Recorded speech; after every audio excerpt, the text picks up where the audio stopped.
Hi, everybody. Welcome to the Data Show. I'm your host, Chris Greco. For the next 30 minutes or so, we're going to be talking about different types of data, how to analyze it, how to collect it, all the different things that go along with that. Today, we're going to be talking about word cloud. And it's interesting how everybody seems to think that data is just numeric, and that's not true. Data can be also textual. And you can do sensitivity analysis and some other pretty complex aspects when you talk about words, especially context within speech and those types of things.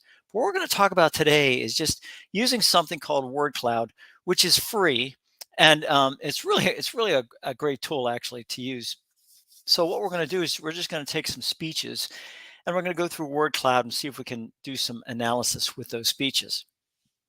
So first I thought, I got to get something that the public is both aware of and also accessible to the public. And it's interesting because the Congressional Record is a publication that is available to anybody who wants it. And basically, the congressional, all you have to do is put in Congressional Record in your search, and there it is right here. So when I went to the Congressional Record, and you can, well, I'll just do it right here. Go to the Congressional Record, it comes up with the current date, and you can see everything that happened in the Senate, everything that was said, and everything that happened in the House of Representatives, and even extension remarks, any types of further remarks, those types of things. These things are transcribed. Um, Now I have heard, and that's something. Every time I say I've heard, that's not based on facts. So I'm not even going to say anything. But at this point, transcriptions are transcriptions. You have to assume that every word is being taken down, and nothing has changed in the transcription. I don't know if that's altogether true, but certainly we'll work with that assumption. So basically, what I did was I went to the Senate. I had, they started with a Congressional Record. Here, the prayer and Pledge of Allegiance, or reservation of leader time, conclusion of morning business, and then all kind of different things, recognition of minority leader, all these things. So what I did was I went to the House of Representatives and I took a look at that one. And in that one, that's even more interesting because now you have House met at noon, was called to order by the Speaker pro tem, uh, designates for Speaker pro tem, morning hour debate, recognizing the service of Honorable Bud Schuster, your Speaker or your seniors. And I thought, that's interesting. So I decided to go to that. So I went to your Speaker, your seniors, and basically it's by Ms. Crockett, who is from Texas. I'm also assuming that Ms. Crockett is a Democrat, and the reason is because now that's a bad assumption because I should actually look that up. So I should look that up. Let me just look up to see Crockett from Texas, House of Representatives, just to make sure that I'm not doing it. Represent, there we go. Texas 30, join leaders from the pro-choice caucus. Okay, so Jasmine Crockett, here we go. 30th Congressional District, political party, Democratic. So Jasmine Crockett, Democrat. So that confirms that. And I did this from the standpoint that a lot of people make assumptions, and they're not facts. In my opinion, three words that I think it's interesting, like, I don't like blank, I don't like X, I don't like Y, I don't like this person, whatever. If they preface it, in my opinion, I don't like that. So it's, I don't like them, in my opinion. That makes it all the more palatable to other people, to me especially, because kind of, well, I will respect your opinion. If you don't like that, okay, I'm not going to try to convince you otherwise. If you don't like it, you don't like it. So anyway, so we know now that that's that is Ms. Crockett is in fact a Democrat from Texas. So, I was going to read through this and I thought, something, this would be a perfect opportunity to do a word cloud. So what I did was I went to word cloud and I basically copy and pasted the the congressional representatives' words into word cloud. And this is wordcloud.online. And it's free, right? And it's interesting because all you do is you should literally copy and paste. You paste it in here, boom, put it in there, and then you generate the word cloud. And when you generate the word cloud, this is what appears. And it really is interesting because basically it talks about speaker, it talks about senior, uh, bill. So those are the three words that appear the most in that speech: speaker, senior, and bill. And a lot of people might say, oh, talking about retirement. Well, that's way down here. That's really small here. Assistance is kind of big. Government, kind of small, but not as small as retirement is. Hungry, people, policy, continent, work. All these different things. Crockett is here.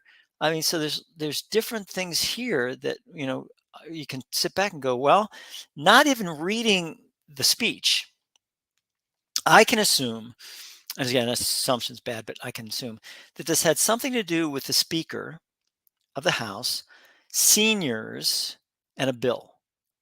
So, not sure what the bill had to do with, but it had to do with seniors, and it had to do with Speaker, the Speaker.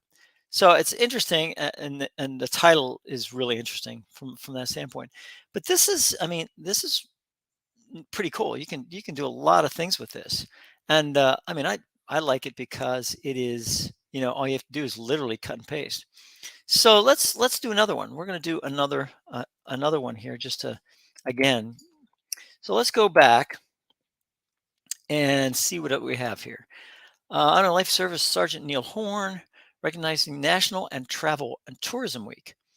Okay, so let's talk about that. National Travel and Tourism Week. So here we go. Speaker, gentleman from Florida, Mr. Bean. So let's see what this has. So we're just gonna take it. The problem is this may not be the whole speech, but we'll go ahead and copy that. We'll put that in word cloud here, and we'll generate the word cloud. So what do we have here? County, medical, Duval, Nassau, tourism, Florida. So county is the one word that's used a lot. Florida is used a lot. Tourism, health, recognize, anniversary, week, physician, society, golf. So you can see that a lot of these things are, you try to put it together. It has something to do with Florida, something to do with tourism. Nassau County Nassau is mentioned. Uh, you know, Medical is mentioned. Duval is mentioned. So there's a lot of words you can kind of pull out there and kind of figure out. Okay, this is the thing that happens. So that's fine with that. But what about let's talk about something that is a little bit more interesting. Let's talk about speeches. So, I mean, the one thing that we always talk about is John F. Kennedy, right? So let's go to John F. Kennedy speeches, and the JF. It's really fantastic. His historical speeches at JFK Library. So all I did literally is put in JFK and speeches, and it usually takes a second to come up. But basically, what'll happen is it'll uh, it'll come up as these speeches. So let's talk about the City Upon a Hill speech. It's given in January 1961. So what we're going to do is we're going to his speeches. This is so we view the transcript. So we're going to view the transcript of this, and what I'm going to do is literally I'm just going to take this.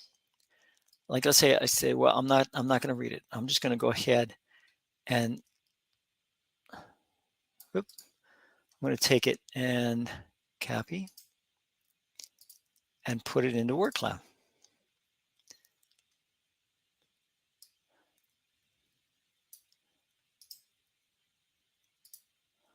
Okay, and we'll just generate the word cloud from that. Oop. Yeah, okay, good. So what do we have here? Man, big letters, Massachusetts.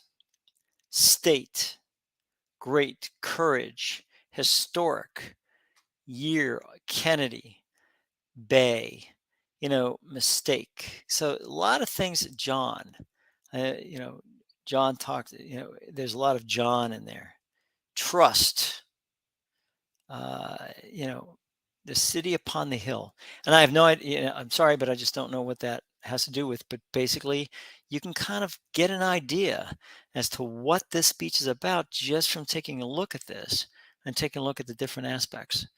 And it's free, right? Wordcloud.online.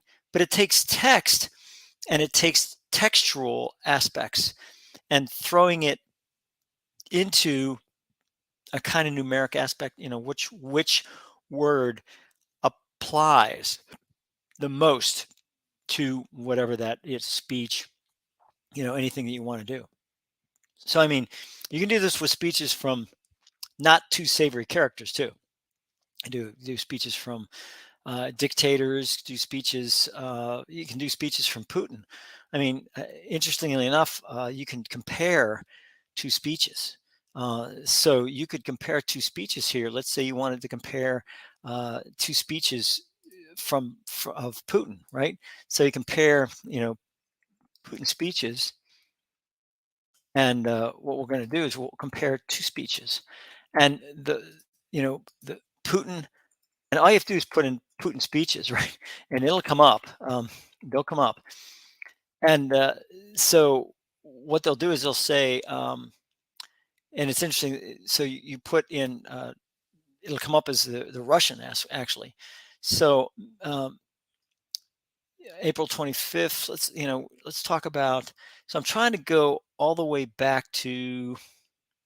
Let's go to April 5th, 2023, Security Council meeting. So let's do that and see what he talks about there. So what we're going to talk about is, or what we're going to see is the speech he gave to the Security Council on April the 5th. And these speeches are pretty long-winded. I just got to tell you, they just can't seem to go on and on. And I want to make sure that all I get is the speech of Mr. Putin, because sometimes they'll bring in another. Here we go. So what we're going to do is we're going to take this, and I'm going to put this in here, and we're just going to take Mr. Kennedy's speech out of there, and we're going to put in Mr. Putin's, and we're going to generate the. There we go. So let's take a look at this for a second. And what do we see here? Region, new, law. Look how big security is here. Security, situation, people, Russian. So I notice he talks about Russian people, right? Country, stand, service. You can see where, I mean, agency. So you can see a lot where he talks about region and law, right? And how those interplay. And I think that's important, and it's something that we all need to take a look at from that standpoint. But what about Putin's speech early, right? So let's take a look at Putin's speeches. Let's say 2014. So because that was about the time the Crimean crisis happened, right? So what we're going to do is the Nation did a good job on this. They brought up. I put Putin's speeches. Putin's Crimean speech, right? Fifth column, sounds national. The Russian leader sounds nationalistic tones and warns of U.S. support for a fifth column inside Russia. So the full text of the English of Putin's area. So let's see if it part of Russia. Putin says. So let's actually get the full text in English, because I think that's important. So Prague Post. Okay, October 18, President, dear friends, interesting. Here we go. Federation Council members to understand everything. So let's see what he said in 2014 about this. And about Bolshevik Revolution. So he does.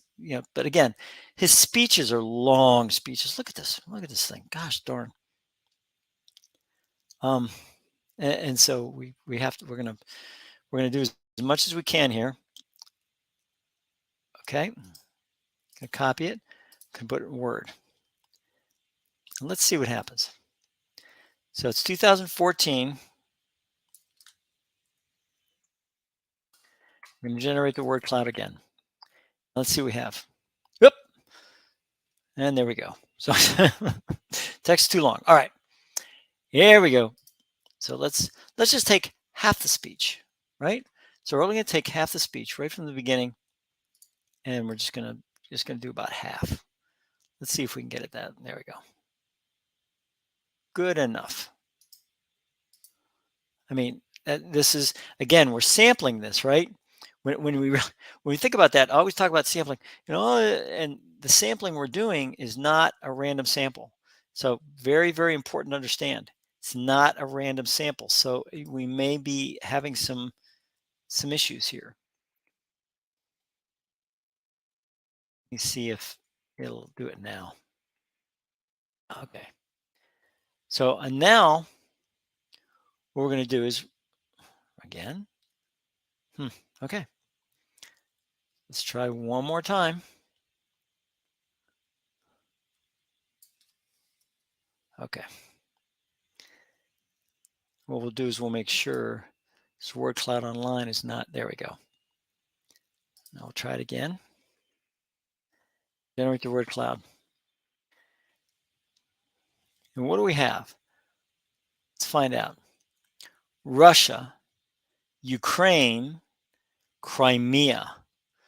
But look at Russia and Ukraine. Almost the same amount of space, same amount of word size. Crimea, Crimean, people, Sevastopol, which is Crimea, border, history, republic. I mean, all these things you take a look at and you go, well, it's got something to do with Russia and Ukraine. It's got something to do with Crimea, of course. Sevastopol, Ukrainian, Russians. Notice Ukrainian is bigger than Russians. I thought that was interesting. Population, communist, way down here. It's very, very, very small. So these are the types of things that you take a look at and you can see, how these things generate from the standpoint of being able to use the text to come to some type of conclusion about what that speech was about. So there's a lot of things that have to do with that.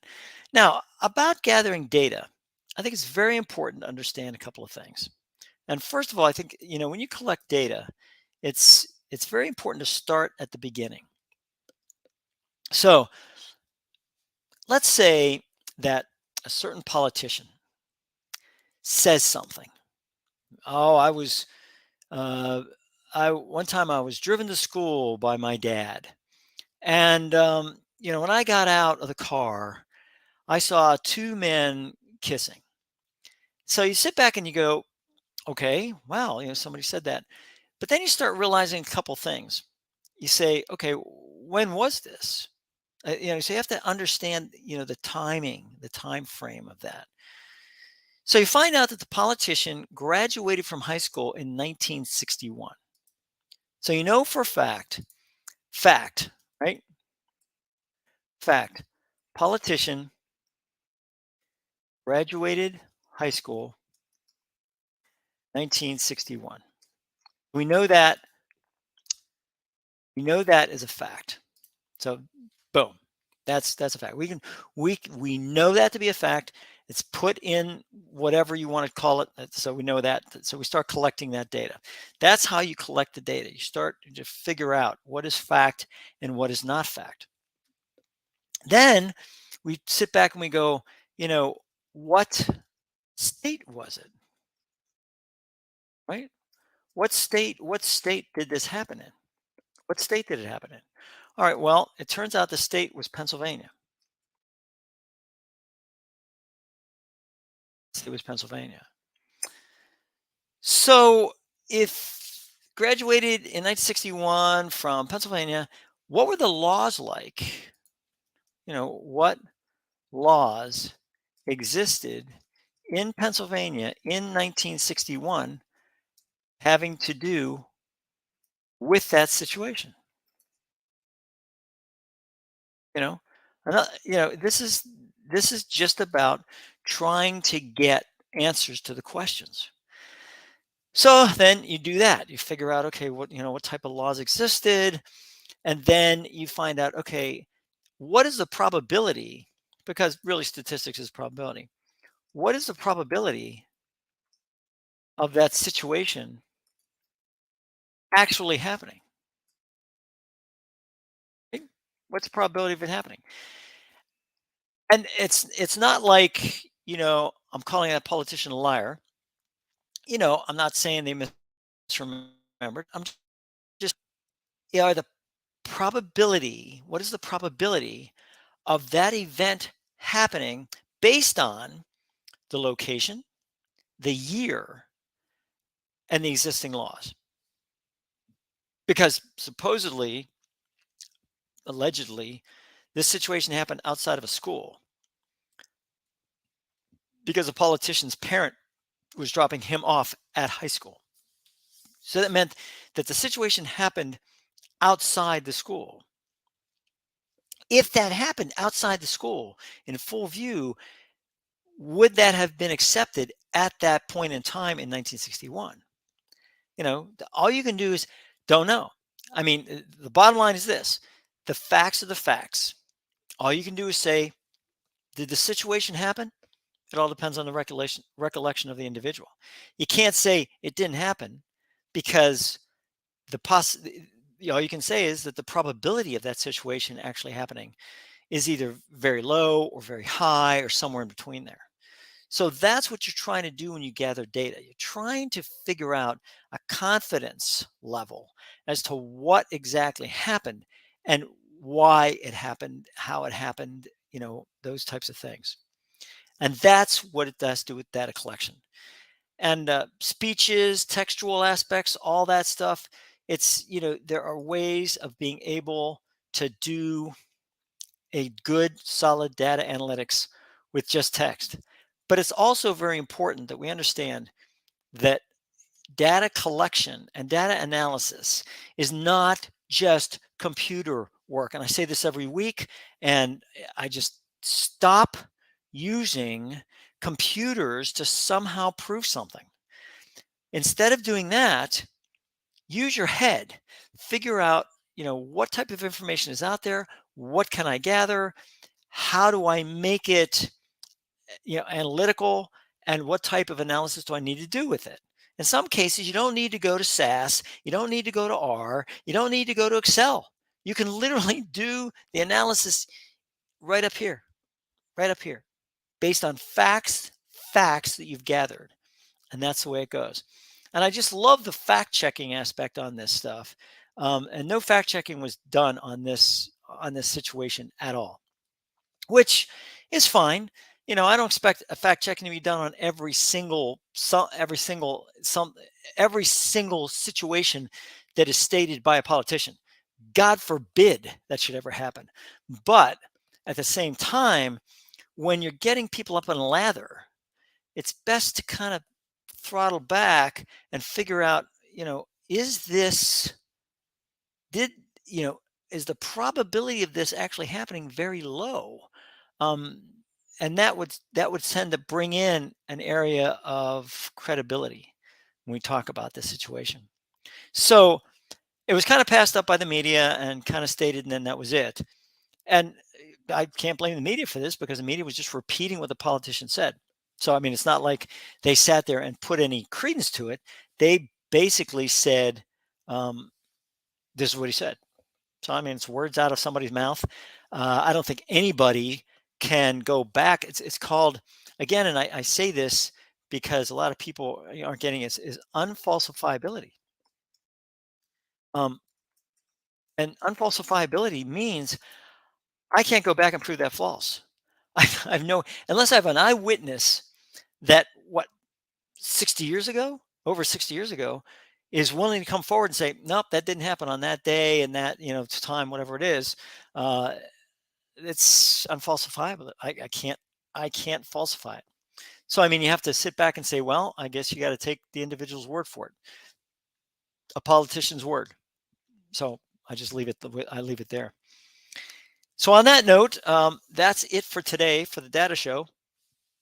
If you want anything in particular, or if you're thinking of something and you go, Chris, can we talk about this subject? Please email me. Please email me.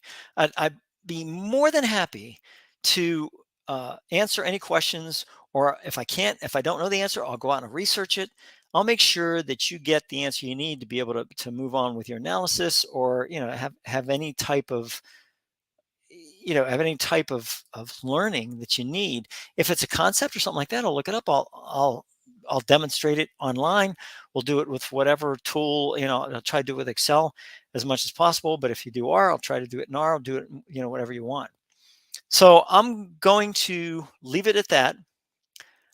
Please, please, please, the one thing that we need to do always is understand, when we talk about the idea of data, is to make sure that we collect as much factual information as we can with as much data as we have to be able to analyze and be able to make educated conclusions from that data. Until next time, this is Chris Greco saying thanks for watching and have a great time and analyzing the data that you collect for what you need. Take care.